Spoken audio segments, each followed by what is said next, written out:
the inaugural lunch of the spring semester.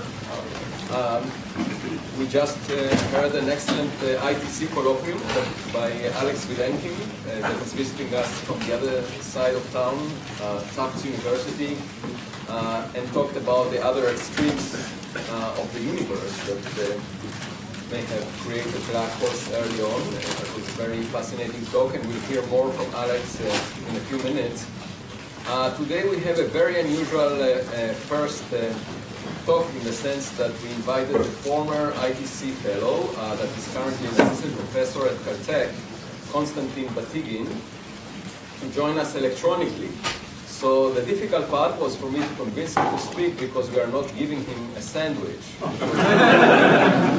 But we promised that if he insists, we can ship it by FedEx. Although the food in California, I hear, is quite good. But you did lose some weight, Konstantin. Perhaps you're working too hard. At any event, Konstantin will tell us about the case for an unseen planet in the solar system. It has been a while since we last heard about a possible case for a new planet in the solar system. And it's based on theory. So the question is, should we believe theory? And that's what Konstantin will talk about. The other question is, why haven't we seen it already? And that's probably a question for the observers in the audience. And then after that, we'll hear from Alex Vilenkin, that will tell us about did the universe have a beginning? A very good question. Or did it exist forever? I guess that's the alternative. And after that, we'll hear from a visitor from Stanford, Daniel Gruen. Not sure if he's here. Oh, over there. And he will tell us about weak lensing by galaxy troughs. And finally, we'll hear from a graduate student in the astronomy department at Harvard, Yuan-Sen Ting, that will tell us about prospects for chemically tagging stars in the galaxy. So we'll start with Konstantin, and Konstantin is joining us via Skype, as you can see. He can see us, and he can hear us in principle, so anything you say can be held against you. Go ahead, Konstantin.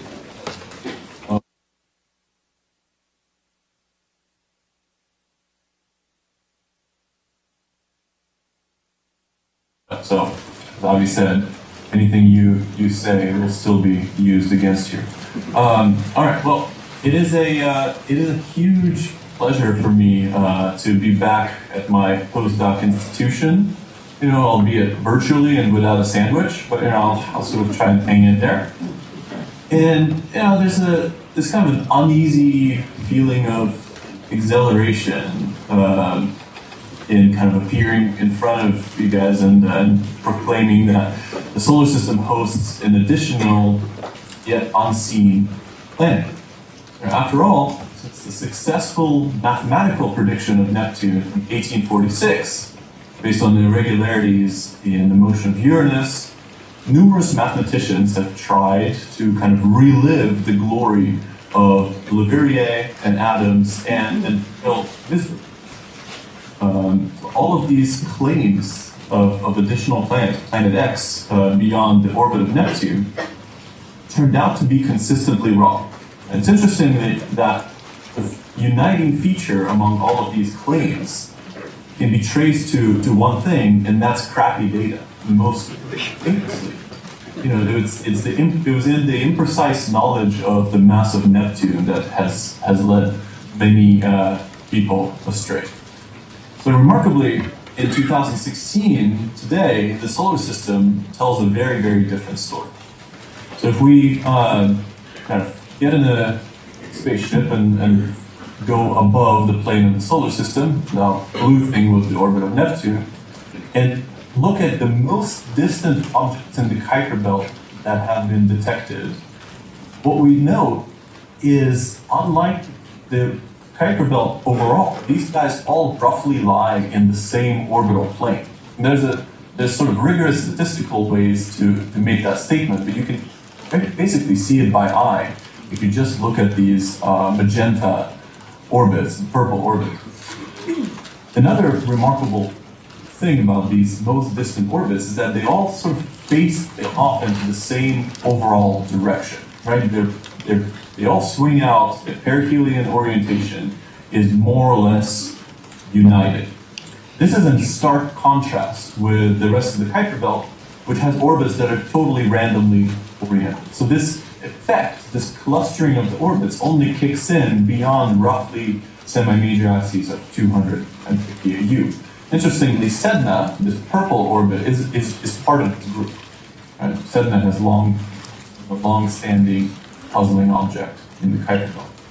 So before we kind of jump to talking about planets or anything of the sort, I think the observers in the crowd maybe are thinking, could this be observational bias? After all, aren't that many objects? As it turns out, because we discover these things at perihelion, the radial current position is not too different from many other KBOs, and there's no obvious way or even a non-obvious way for this to be due to observational bias. Then you can ask, could this be just small number statistics? Could this be a coincidence that we pick, 6 or so orbits at random? They all kind of happen to be facing in the same direction, and all kind of happen to be in the same plane.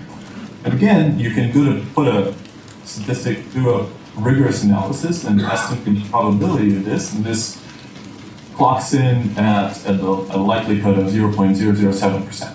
So to quote Dumb and Dumber, there is a chance.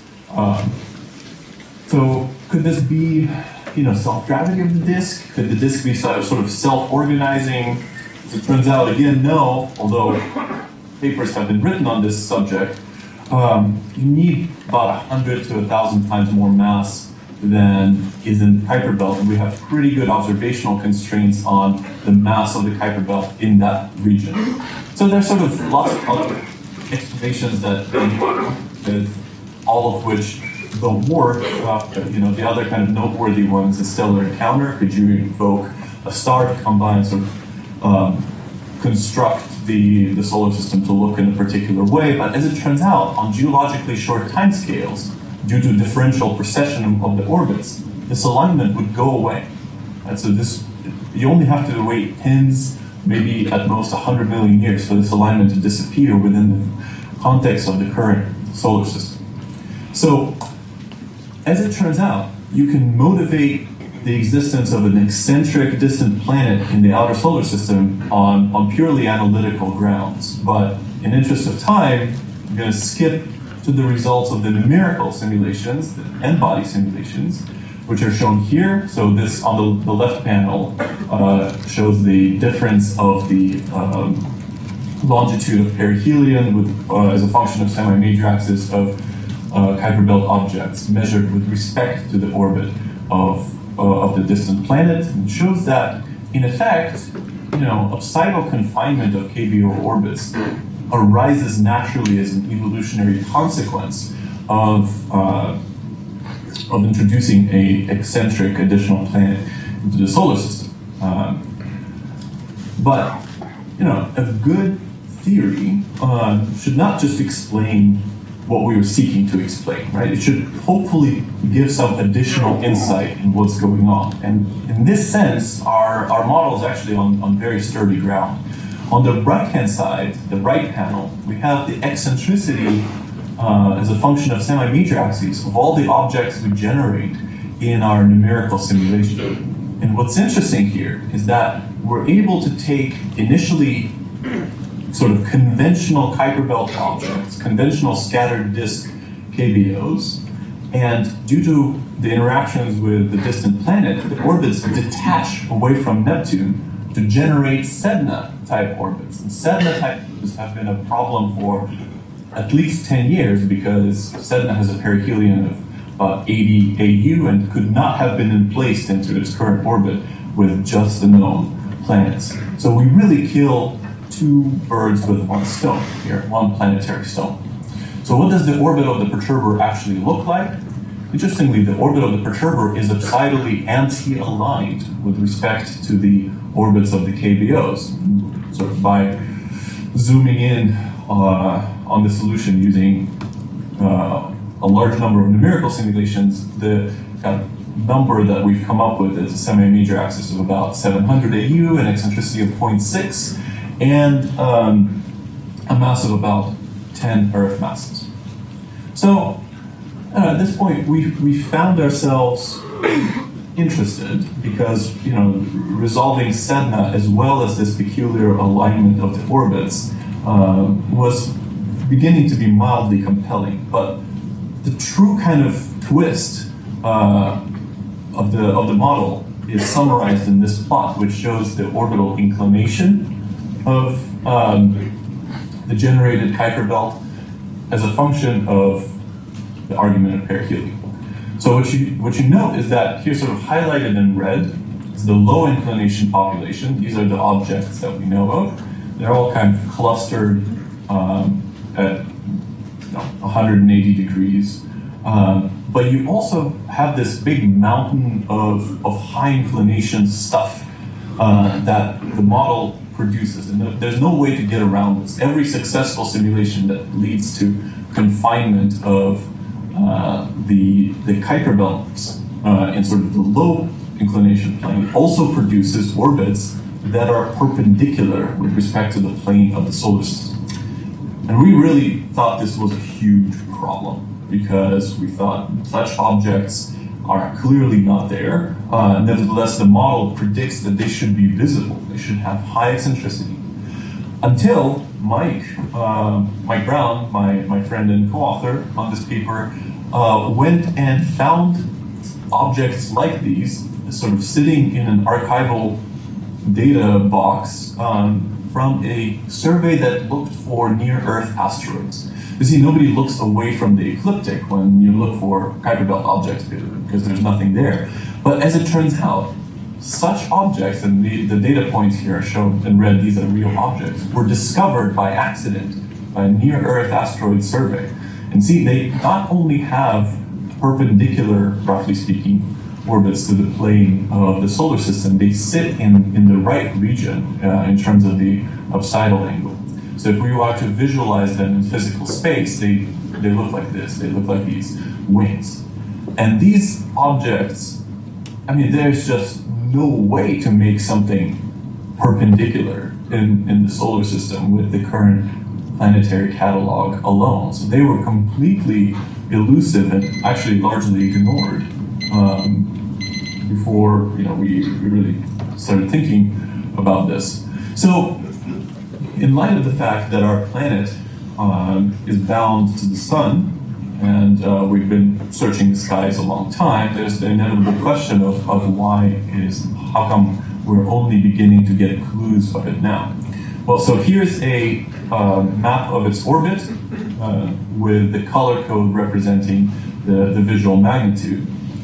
As you can see at aphelion, where we kind of statistically expect this planet to spend most time, it's sort of magnitude 24, 25. It's pretty dim. There's basically one telescope that's good for finding, and that's the Subaru telescope, because it has both good depth and a good field of view. But a good chunk of this orbit, maybe the closer half of it, is ruled out by existing surveys, such as the Catalina survey. Really, perihelion is ruled out by WISE. So we think that if we were to find it, we have to look at sort of this gray shaded region of the plot. And we think that with a dedicated observational program, if we're optimistic, it's about 2 years to find Planet 9. If we're pessimistic, it's about 8 years. What I've been telling people is sort of a 5-year time scale until we find Planet 9 on camera. Okay, so I can see that we're kind of beginning to run out of time. So here's my summary slide. Planet 9 explains alignment of KBOs with orbits of semi-major axes greater than 200 KU. The origins of detached Sedna-type orbits, which have been confusing for a decade. It generates perpendicular orbits, which we weren't even aware of, but turns out are there. And there's both a direct and an indirect prediction that the planet makes. So at this point, I'll switch out of the big view, and I would like to take any question. Thank you.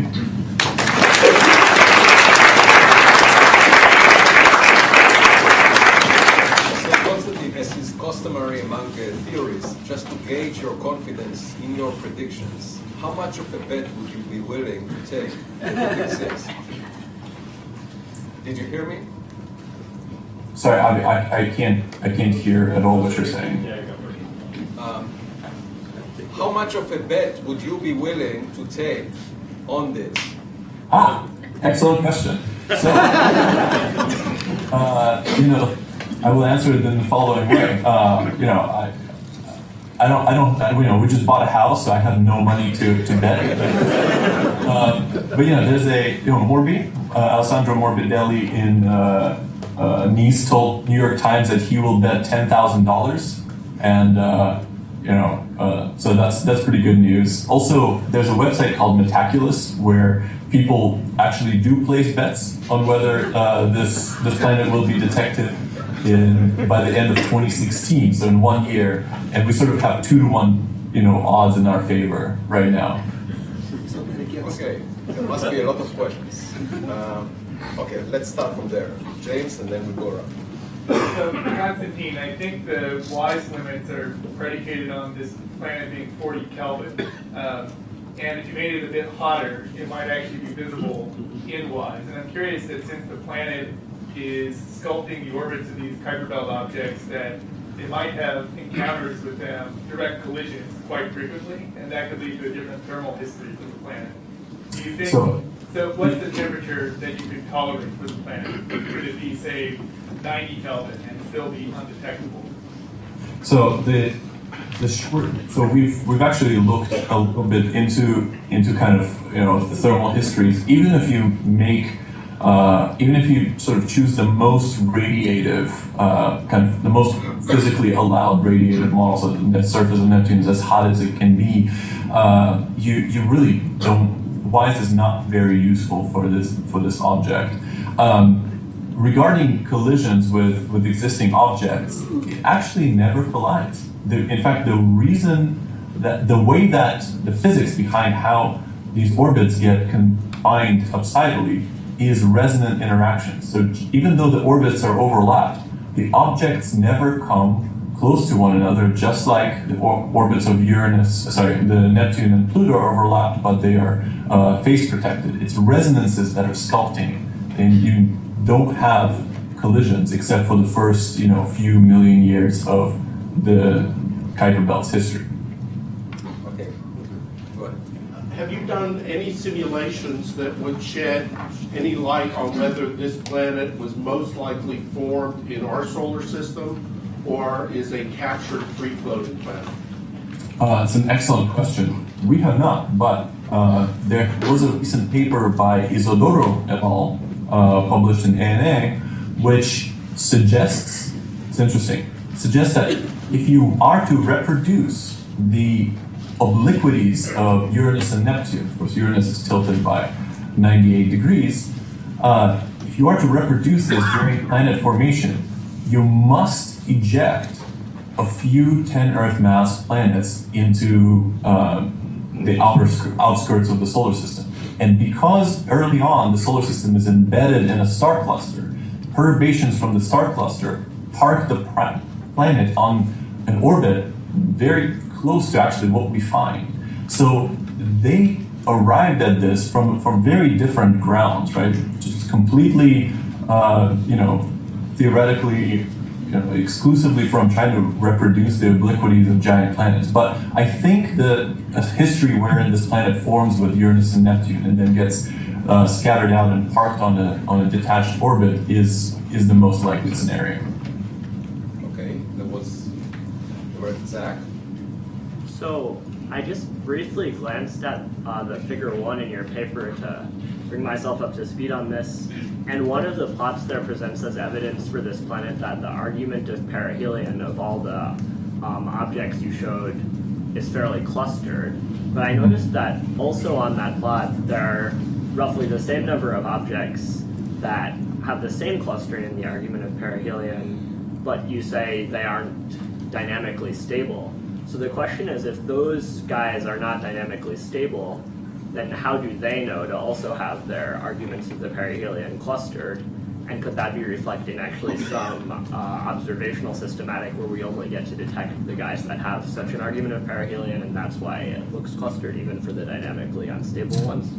So there's, as it turns out, the objects that are currently dynamically stable are those that are in effect somewhat detached from the orbit of Neptune. The reality is more complex, right? But this planet takes some of these orbits that are part of the cluster and pushes, kind of modulates their eccentricity such that they often get pushed onto orbits that become intersecting with Neptune and are driven to instability. So what I think is going on is that the fact that some of the dynamically unstable orbits are showing clustering as well is a relic of their past. They're driven to instability through the resonance cycles induced by the planet. There is in fact a observational bias towards detecting objects with argument of perihelion of order 0. But if you are attributed to that, there must be also the same population with an argument of perihelion of 180. Okay? Because there's no observational bias that only selects objects moving from south to north on the sky. Right? So observational bias for the indicator cannot be invoked. But I think there is a more complex, with this like stability and instability distinction in the data, I think it does fit into a more complex picture where this planet is actually driving some of the stable orbits onto unstable ones. Last question, Rosanna. Yes, in terms of how close a passing star would have had to come to produce a similar effect, can you tell us a little bit about that and the frequency of such approaches? Yeah. I must admit, I looked into this a year and a half ago, so I don't remember the exact numbers. The probability of such an event is smaller than the probability that we're observing this by chance. That's one thing that I remember. You have to come in pretty close because these are semi-major axes of 250 AU, right? So the encounter would have to sort of dig deep. I don't think the encounter is a good explanation. This would have had to be an encounter within the last 100 million years. I think it's problematic. There's no geological evidence of cratering being more efficient, within that time scale than before. So I'm very uncomfortable invoking encounter as a way to reconcile the data. There was one very quick question. Yes, maybe I missed this, but what is the period and how much of that period will it spend in the gray circle? Sorry, I couldn't hear the question.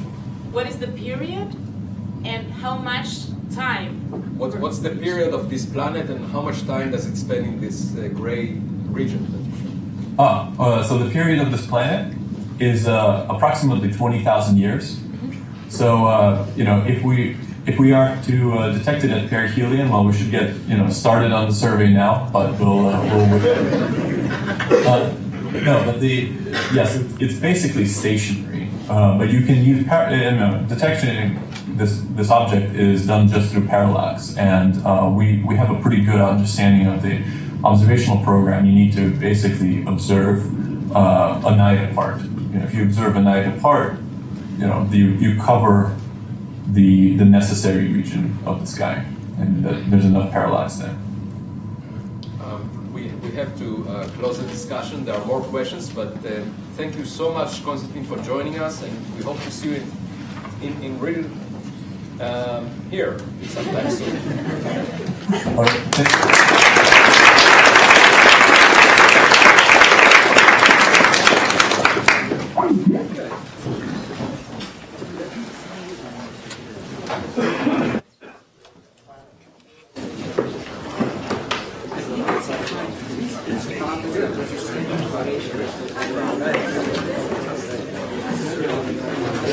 Thank you.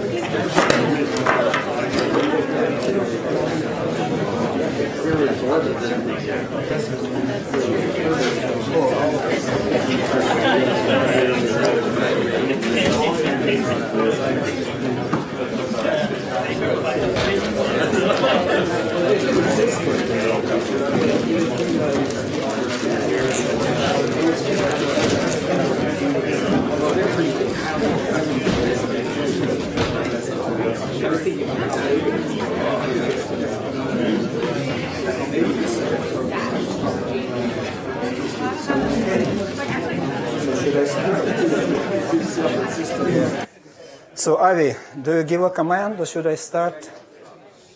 Okay. So we now switch gears completely. In the colloquium just before this, I talked about the end of the world, so now I'll tell you about the beginning. So we have good reasons to believe that there was a period of inflation in the early history of the universe. And also the theory of inflation tells us that inflation is generically eternal. It ended in our part of the universe about 14 billion years ago, but it still continues in other regions far away from here. And on the largest scales, the universe looks something like this, with different bubbles popping out in the inflating space. And these bubbles are driven apart by exponential expansion of the universe, and that makes room for more bubbles to form. And we live in one of the bubbles, and this process continues forever. So if inflation has no end, then could it be that it also has no beginning? This possibility, many people found this possibility very attractive because it helps to avoid many perplexing questions associated with the beginning of the universe. However, it runs into an obstacle, this scenario. The obstacle is the theorem that I proved with Arvind Borde and Alan Guth some years ago. And the theorem, kind of loosely speaking, it says that a space-time that is on average expanding is past-geodesically incomplete. More precisely, what it says is the following. So suppose this is a space-time, and you take a geodesic, which is past-directed, which is kind of the world line of some inertial observer, and you follow this geodesic to the past and calculate the average expansion rate along this geodesic. If this average expansion rate is positive, you cannot continue this geodesic indefinitely. It must come to an end. And this means that inflationary space-time must have a past boundary. So this cannot be the whole story. There was something before that. An interesting thing about this theorem is that it's a purely geometric statement. It doesn't rely on Einstein's equations or any energy conditions. Okay, it's just this. The only assumption is this. There are no other assumptions in the theorem. Okay, so inflation cannot be eternal to the past. And then when we published this paper, there were quite a few attempts to get around this theorem and kind of avoid the beginning of the universe. Well, of course, the theorem, I should clarify that it doesn't say that the universe cannot be past eternal. For example, you have de Sitter space, which describes a contracting universe from infinite size, bouncing and expanding to future infinity. This is a past complete space-time. However, the universe which is contracting forever is very problematic because any tiny perturbation that you introduce grows in a contracting universe even faster than it grows in a flat universe. And it will never get to the expanding stage because all these fluctuations will mess up the universe and it will form a huge number of black holes, and so it will be a terrible mess. So, what about attempts to get around this theorem? One popular scenario is cyclic universe. This is a quote from George Lemaitre. The solutions where the universe successively expands and contracts have an incontestable poetic charm and bring to mind the phoenix of the legend. So this phoenix has been resurrected recently by Steinhardt and Turok, and they discussed these expanding and recontracting models. The problem with these models was pointed out long ago by Tolman, and the problem is with the second law of thermodynamics. If you have a strictly periodic cycles, in each cycle entropy grows, and so you quickly end up in the state of thermal equilibrium, and that's the thermal death of the universe, which is not something we observed. What Tolman suggested is that you can have cycles, but only if the volume of the universe grows in each cycle. So then you can have a situation when the total entropy grows in each cycle, but the entropy density remains constant or at least bounded. And in that case, there is no problem with this scenario. And this is actually the situation in this Steinhardt and Turok cyclic universe models. But then if this is the case, if the volume of the universe grows in each cycle, then the average expansion rate is positive, and then the theorem applies. So this universe must be past incomplete. Now, yet another scenario that has been discussed is called the emergent universe scenario. This is related not to Phoenix, but perhaps to cosmic egg, which appears in some mythologies. So the idea is that the universe somehow existed forever as some seed, and then it started expanding and had a period of inflation. So the space-time looks like this. So the early time, the universe is static, and then it starts expanding. So in this case, of course, the theorem will not apply, because since the static phase continues to past infinity, the average expansion rate is 0. So the theorem does not apply, and you can have that. This model, of course, requires some hard work to make it work. One thing, it needs a mechanism to end the static phase and start the expansion. And these people, Ellis and collaborators, came up with a mechanism when the scalar field rolls along this, say, potential of this form. It keeps rolling forever until it comes to this hill, and then it starts going up, and that's what triggers the beginning of inflation. But more importantly, in this past eternal phase, static phase, this phase has to be absolutely stable. And that turns out to be problematic. Well, you can have a static universe. Einstein's static universe is one example, but this is famously unstable. If you increase or decrease the radius, it either collapses or expands to infinity. But this Stanford group, they suggested a model of... by the way, I should say that I don't think anybody considers this emergent universe scenario as particularly compelling as it stands. But it is basically the concept proof. Basically, can you have it in principle at least? So they suggested a model which is classically stable.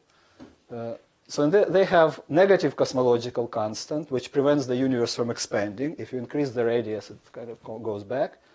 And it makes the universe filled with exotic type of matter, which is domain wall network. And as I mentioned in the colloquium, domain walls have repulsive gravity, so if you try to contract the universe, it bounces back. So it is classically stable. However, you can show that this classically stable universe is unstable with respect to quantum collapse. There is a non-zero probability for this universe to collapse to zero size and go away, and you can calculate this probability. It's given by that. So, getting back to the question that in the title of the talk, did the universe have a beginning? It appears that it did have, because the inflationary state spacetimes are past incomplete. Cyclic spacetime are either incomplete or they lead to a state of thermal equilibrium. And these emergent type universe spacetimes which assume a static initial state are unstable with respect to quantum decay. So if the universe had a beginning, you could ask, okay, what kind of a beginning it was? Of course, these theorems do not tell us anything about that. And here I just mentioned one possibility,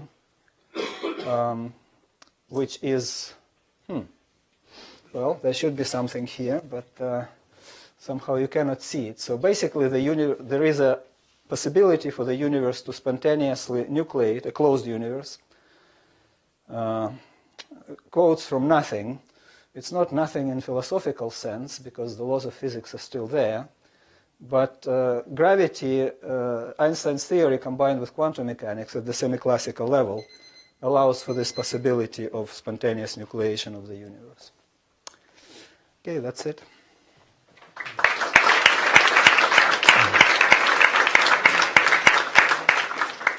Alex, your theorem was in the context of classical description. Do you envision any amendment to the theorem if you were to have the quantum theory of gravity? Well, the idea occurred to me, but I couldn't think of how to extend the theorem to the quantum domain. That would be very interesting. What would be the quantum version of this theorem? Following up on what Avi said, it seems to me that, as you wind the clock backwards and you go through the inflationary period and you go towards the beginning, eventually you get to the scale where, quantum mechanics and gravity have to work together, and we don't know that physical theory yet. So how can you prove any theorem that describes whether a space-time trajectory going through that point would be past incomplete or not? I mean, how do we even know what the geometry of the universe would be? Even if this is purely a geometric theorem, how do we know what that geometry is at that point? Well, if you imagine that the universe is closed, then indeed, if you go back in time, it gets smaller and smaller, and you could say, okay, it will get eventually smaller than the Planck size, and then we cannot really say anything. But if the universe is infinite, if you go forward in time, the universe can inflate forever, and its energy density will not change, basically. So if you could continue this situation to the past, that was basically was what motivated this theorem. Yeah, so I don't know if this is just my misunderstanding of what you were saying about the problem of cyclic universes creating thermal equilibrium eventually. Don't we believe that the very early conditions of our universe are thermal equilibrium? So how's that different from what you were saying? If we go back to the initial conditions that inflation is supposed to create, isn't it supposed to be thermal equilibrium? Right. So it is the early conditions at the Big Bang are local thermal equilibrium, but it is very far from the state of maximum entropy, because you'll get a much greater entropy by combining lots of matter in huge black holes. And this is what is going to happen if you allow entropy to grow indefinitely.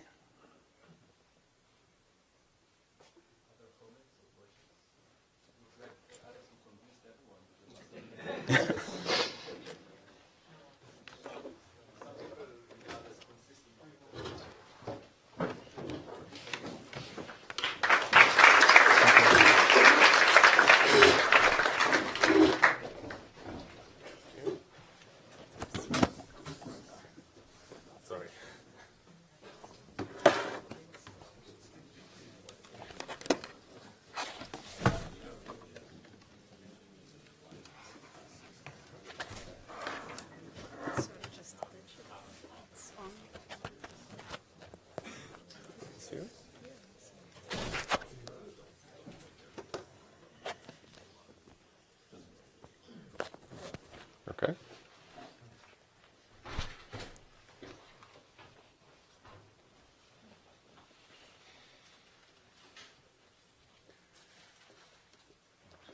All right, I'm Daniel, and it's good to be here and tell you about galaxy troughs, which is a new statistics of structure in the universe that we've developed in the context of the Dark Energy Survey.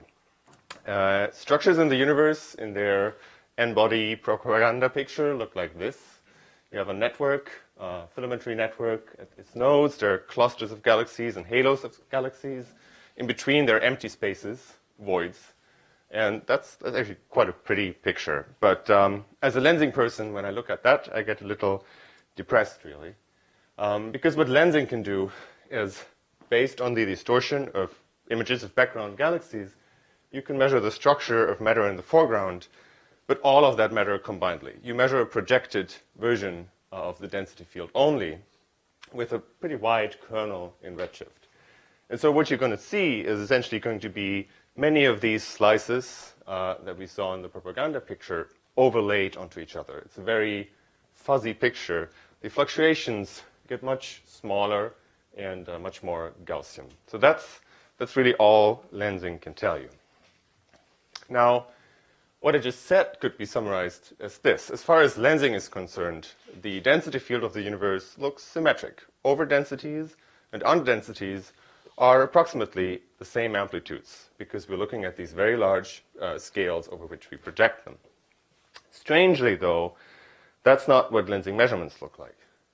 We've made wonderful measurements of overdensities. These are just two plots of the shear signal, which is the same as the excess surface density of clusters of galaxies and of galaxies.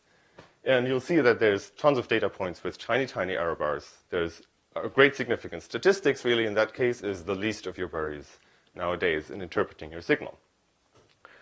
On the dark side, it looks very different. This plot here on the upper right is the state-of-the-art measurement, so to speak, of gravitational shear around 3D voids. You find 3D voids, measure gravitational shear around it, and these white data points are actually the measurement, which is significant. It's significantly finding an underdensity there, but the significance is much, much lower than what we just saw. And even in future data, this is what Euclid can do. If you take an image of essentially all the extragalactic sky on its satellite and do a lensing survey, it's not going to get great. If you're looking for small changes from your predictions in these underdensities, you're not going to be able to see them just based on statistics with lensing.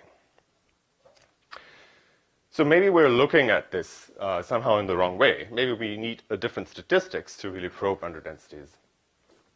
The field we're trying to get at is the matter density field. Right? That's the thing we want statistics about. Unfortunately, the matter density field itself is not observable to us. What we can observe is either the galaxy field, which is great, it kind of has high signal noise, just have to point your telescope to the sky for long enough, you'll see it. But these are sparse tracers of the matter field. And the modeling that connects galaxies to matter density is complex. We don't know the details of that, and it's not clear how we could without much more realistic simulations. Also, the z direction of that field is going to be difficult. You won't know the redshift of your galaxies so well, and because they're moving, that redshift doesn't even tell you the position accurately. There's the convergence field. That's what lensing can measure. The bad thing about it is that it is always going to be pretty low signal-to-noise. And it is, as I told you, a projected-only version of the matter field. The good things are there's a very simple connection of this to the matter field, which is just this projection integral. And it's an extra gravity test that you can use to figure out whether light actually feels gravity like it should. So the best thing you could actually do to measure underdensities with weak lensing is if somebody could point you to the most underdense lines of sight in the sky, because it's this projected version of the field that you measure. So if somebody were to put circles in the sky and tell you that's where you should look because that's an underdense line of sight, that's where you would get a good signal. And that's essentially what we're doing. So galaxy troughs we defined as just long cylinders. Well, they're conical frustums, more or less, with a galaxy count below some percentile threshold. That's an embarrassingly simple statistic. You just go ahead and count galaxies in circles in the sky, and then you take the 20% of those circles that have the fewest galaxies in them, and you measure lensing around that. It has a few significant advantages, though, compared to these other ways of studying lensing. These troughs are easy to find, even with photometric redshifts, because the redshift doesn't matter so much. You're using very long cylinders. They get a high signal-to-noise of lensing because you don't have uncorrelated structures along the line of sight that disturb your signal. Essentially, these structures are your signal. It's a new way of probing structure and gravity exclusively in the low-density regime, at least in this projected version. So that's something that hasn't actually been done before with lensing to high statistical accuracy. And in the limit of having a dense tracer sample, so lots and lots of galaxies in your cylinders, it's actually very easy to make a prediction for what that signal looks like. And that prediction is, asymptotically, as you go to dense tracers, independent of properties of the galaxies, like galaxy bias or parameters of your halo modeling. So those are great things. Now, this is actually what we did, and you can find our paper on the archive from last year, we used dark energy survey science verification data. So that's roughly 1/30 of the complete area of the dark energy survey to full depth. And in that area, we identified a sample of red galaxies with redshifts between 0.2 and 0.5. And we just went and counted them in circles in the sky, and then took the 20% of those circles with the fewest red galaxies in them and measured the shear signal around it with 2 million sources at a redshift of 0.6 and above. That's just what DS can do in that sort of small area. So here's a prediction which my colleague Oliver made for what the shear signal around those positions should look like. This is shear as a function of separation from the center of the trough. And so the prediction for the setting was roughly a 1 per mil negative tangential shear. That's a radial alignment. So we expect background galaxies to point radially into these troughs by roughly 1 per mil.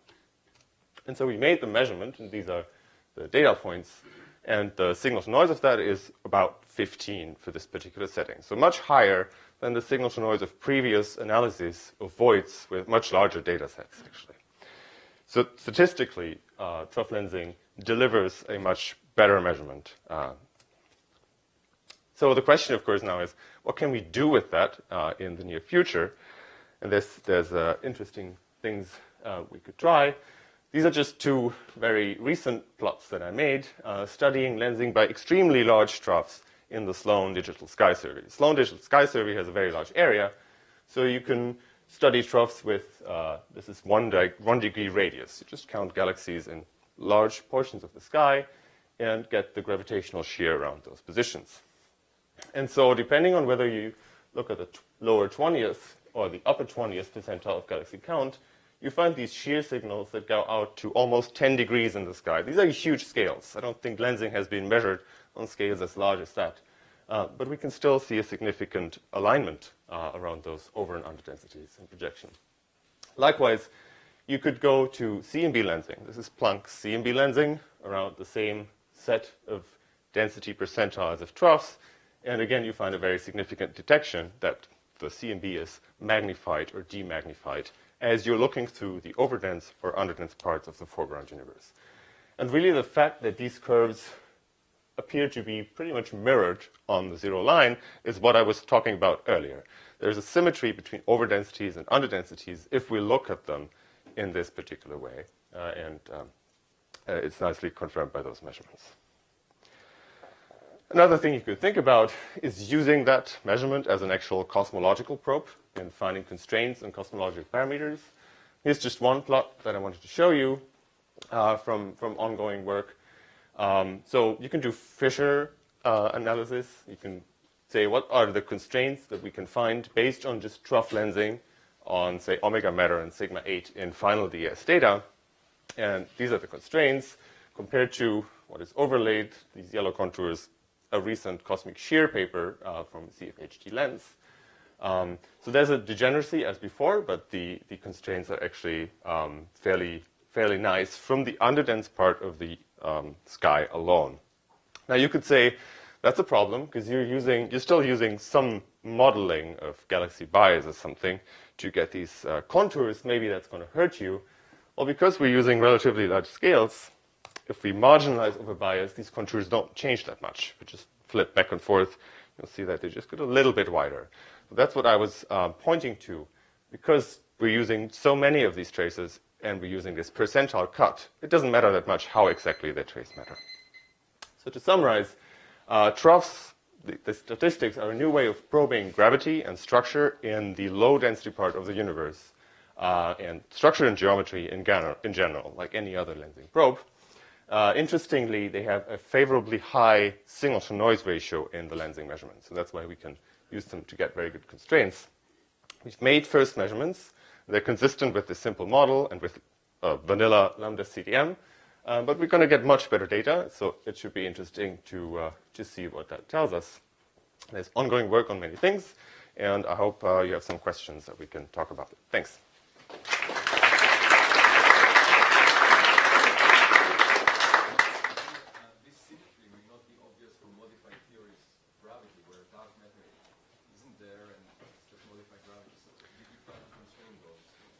So I've looked at modified gravity simulations. The point where I'm stuck is how to actually place galaxies correctly in those halos, right? When we run the statistics, somehow we need to have a tracer population, and it's not clear to me how to correctly transfer an halo occupation distribution that we have in lambda CDM to those models.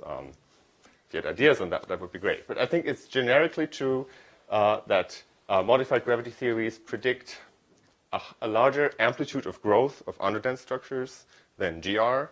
And some of these theories, like Galilean theories, also predict a stronger lensing effect around underdensities. So that would manifest itself in an asymmetry in these curves that we don't see. So this is probably constraining these theories, but to really say what limits we can draw from it, the modeling would have to be done very carefully, I think. I mean, if the field is Gaussian, then I don't see why this is different or better than measuring just the cross power between the galaxy, projected galaxy field and the convergence field. Well, the point about that is that this always depends on bias. Like, bias always factors into that, right? The cross power spectrum of the galaxy field and the convergence field is proportional to the galaxy bias. I can divide out by the square root of the galaxy power spectrum. Right. I can get rid of that the same way you have. Right. So Renormalize to. it's true. That's another way of using those two fields, but it's a way that is more sensitive to the properties of how galaxies trace the matter population. Okay, we can talk about that later.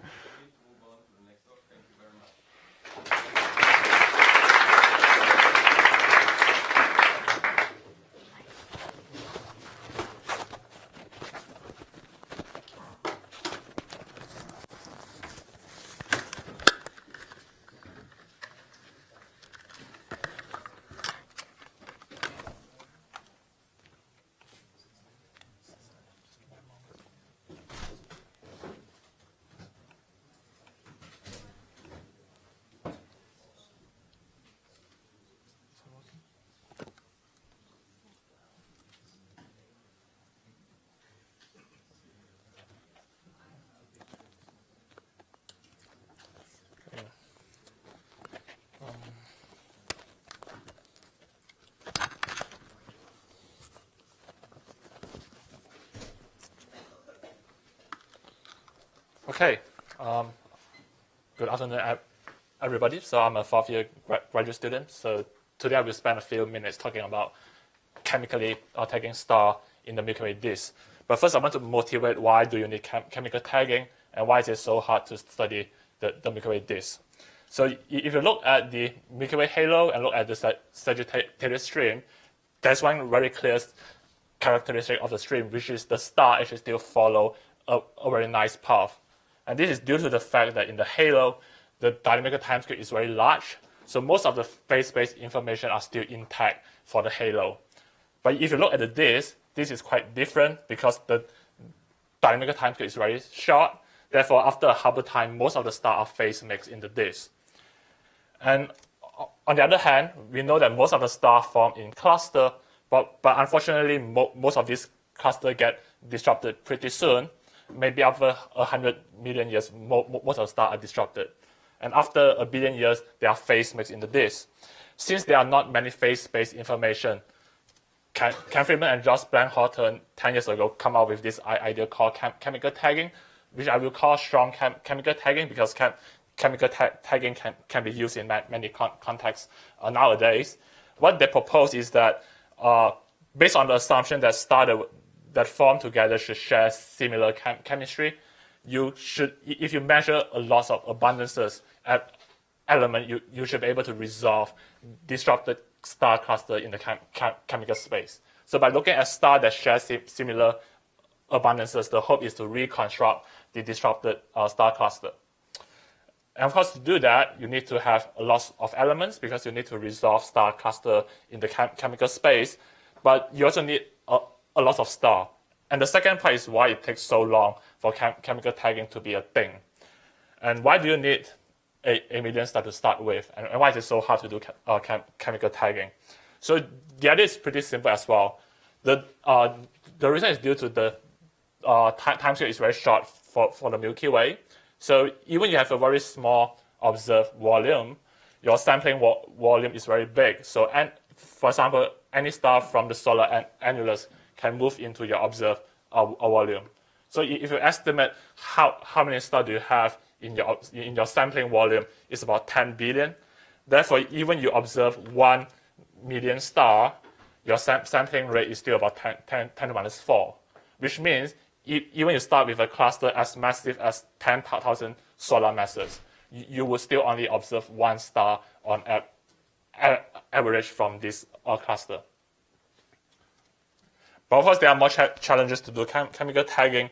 One of the bottleneck is that for a large-scale survey, the pipeline can only produce about 0.05 DAX in measurement uncertainty. So you should think about this measurement uncertainty is a PSF in the chemical space. So the hope is to resolve star cluster in the chemical space, but the PSF is still pretty large in the chemical space.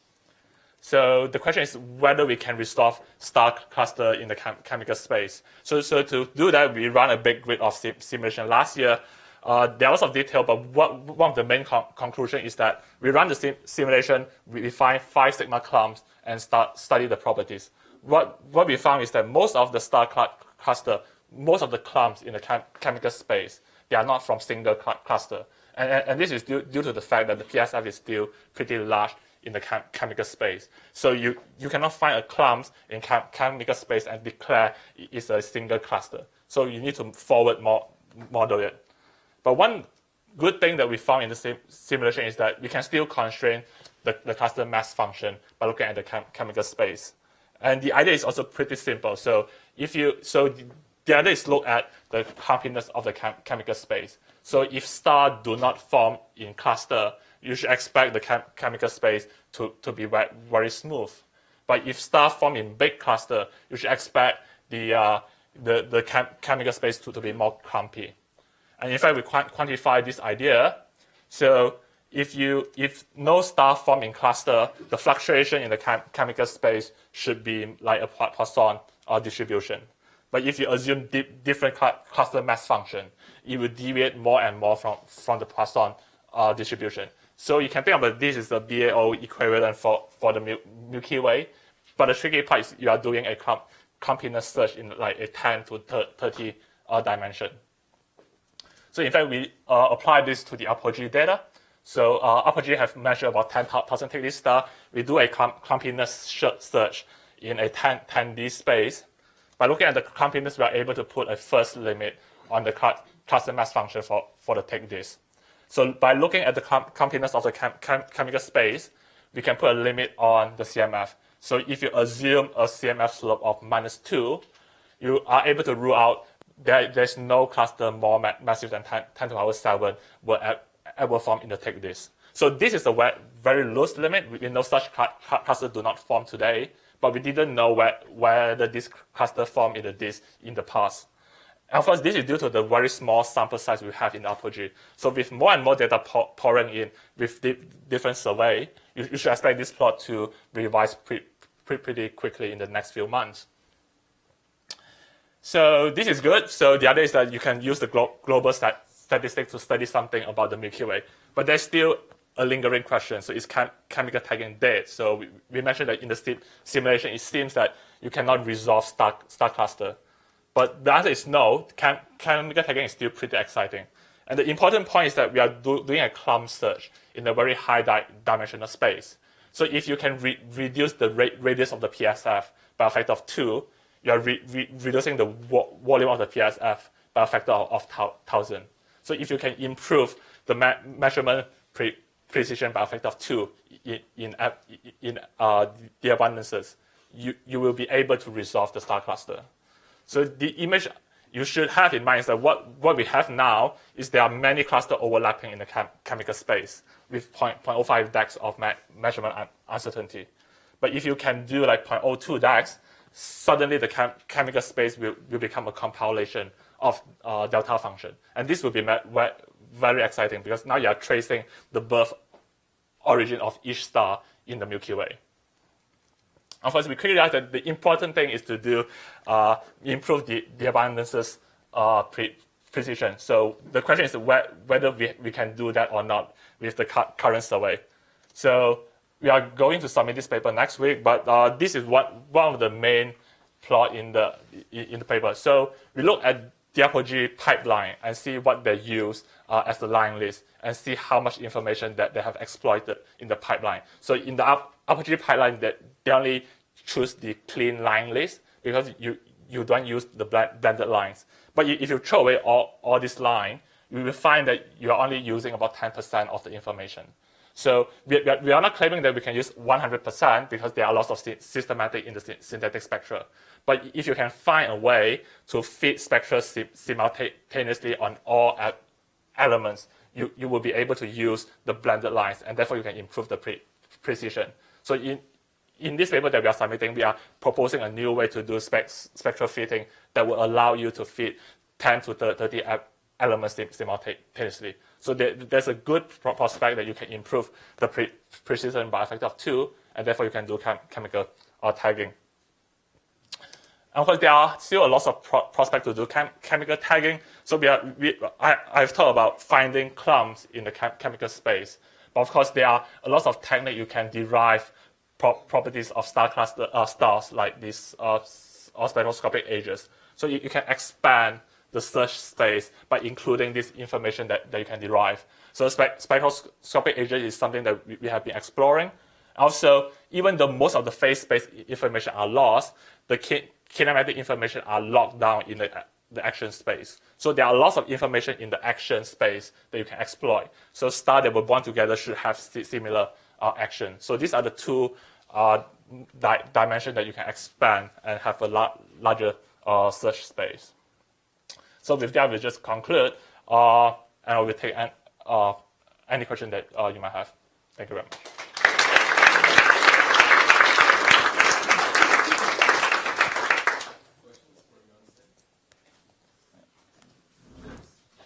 So I'm trying to understand, what's the intrinsic scatter of the elemental abundances in a cluster before it's disrupted? Does that enter in at all into the...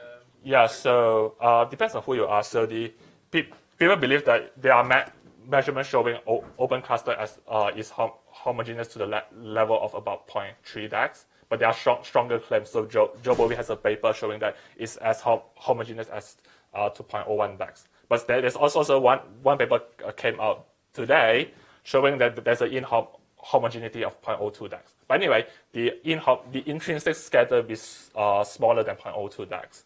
So with that, it's good enough to do chemical tagging.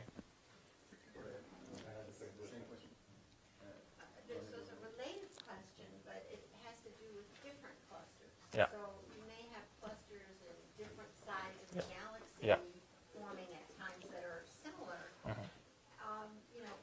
Why would they actually be distinguishable from each other? Yeah. Wouldn't they have very, very similar chemical profiles? Yeah, so this depends on the chemical profile. So we know that there are some profile in the chemistry. So the chemical space is not a delta function, that there's a spread of chemistry. So when we do a forward modeling, you do need to take that into account. So you cannot just randomly spread cluster around, but you need to follow the background distribution. So the idea is whether you have enough chemical cell to separate them. And so the chemical cell is just basically the chemical volume spanned by the data divided by the PSF. And this number is pretty small for now, but if you can shrink your PSF, then this number will be pretty big. So yes, you need to take that into account. That sounds very powerful in principle, Yeah. but it would be interesting if in fact it can't be done Yeah. because of inhomogeneities in the Yeah. conditions from place to place. Yeah. Similar enough to each other to almost fool you, but not really similar enough. So Yeah. you begin to see some effects that in principle have never been possible before. Yeah, that's why it's really exciting, because this is not that demonstrated yet. So people are still pushing really hard